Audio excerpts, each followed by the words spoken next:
Hi, this is Mr. Manley. In this video, we're going to take a quick look at solving equations in one variable. Quite simply, I need to expand this equation and then combine the like terms. Obviously, we're solving in terms of x here. So I'm going to subtract 4x from both sides.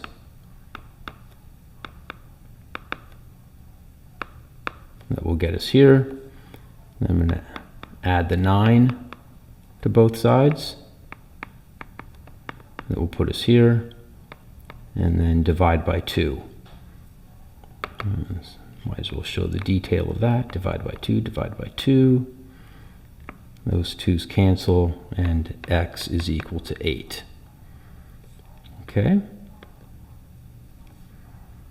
Let's just look at a special case here. On this one, a couple of key elements come up here. I'm going to begin by expanding. So this is the first thing to notice, that I'm expanding by distributing this negative, right? So this part here, I'm getting a minus x, and then a negative to a negative, that's going to give me plus 5. From there, I will go ahead and combine these x's here. So I've got 3x minus x is 2x. 2x plus 5 equals 2x. Well, notice something here. I've got a 2x there and a 2x there. What's going to happen with that? I'm going to go minus 2x, minus 2x. So both of those zero out, and I end up with 5 equals 4. Well, that isn't true. So if I solve an equation and I end up with an equation that isn't true, that means that there is no solution. No solution to this equation. Another thing that somebody might say is, they might say it like that. They might say empty set. I actually don't like using the empty set symbol so much myself. I just like to say no solution, and you can do that as well. Okay, so those are simple enough. Now let's go ahead and jump down here. I've got this equation, and this should give you some pause to think about, well, what's going on here? What are we going to do with this? In the other two equations, it was clear I was solving for x. In this equation, I'm going to have to say what do we want to solve for?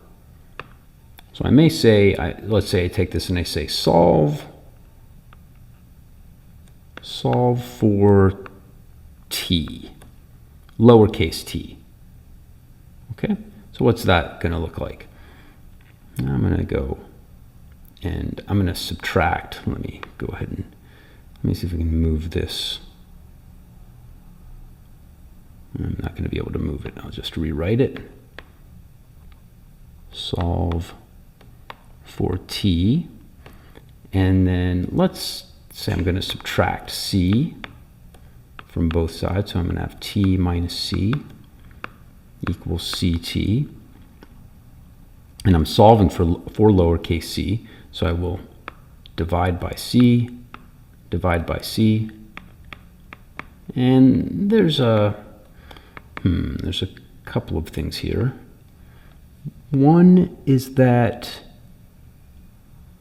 when I divide this left side by c, I don't want to be over eager about simplifying, because you might get that wrong. No. Someone might want to do something like this, right? That certainly is enticing, but no, we can't do that. And something that I will keep repeating, something that I repeat often in all of my classes, all of my high school classes, is that we can cancel factors, all right? Cannot cancel terms. So that's what would be happening here. This c is a term. There are two terms in the numerator. There's a t and a c. Those are two terms. And I can't cancel a term. Now say I had this. Let's move this over here. And let's take that idea of factoring factors. If I had t times c over c, then I can cancel these. Because this c, that's a factor. So over here to the left, look back over to the left, this c is a term, and this c is a factor. And I can cancel factors. I cannot cancel terms. I want to do something else with this equation. Let's say that I'm going to take the same equation, get rid of this, and instead of solving for t, let's say I'm going to solve for c. Solve for c. What does that look like? So students can get stuck here. Like I might have a student go like this. They might go, well, I'll go minus ct, minus ct. So I have t minus ct equals c. Well, what about that? I solved for c. So there's c. I solved for it. But I can't solve for c and have a c in the solution. You see that? So we're not going to be able to leave it like that. So what to do? Well, how about this? I can factor a c. Follow that? These both have a c. This term has a c and this term has a c. So they have a common factor. I factor that. I'm left with 1 plus t. Now, I can divide by 1 plus t, divide by 1 plus t. So these cancel. And I have t over 1 plus t equals c.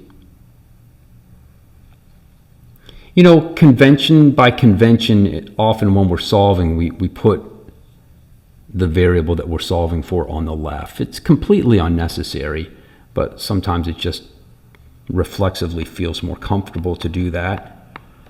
And that's actually unintentional that I use the word reflexively, because this is actually what is happening, or what I'm using here. I'm using the reflexive property.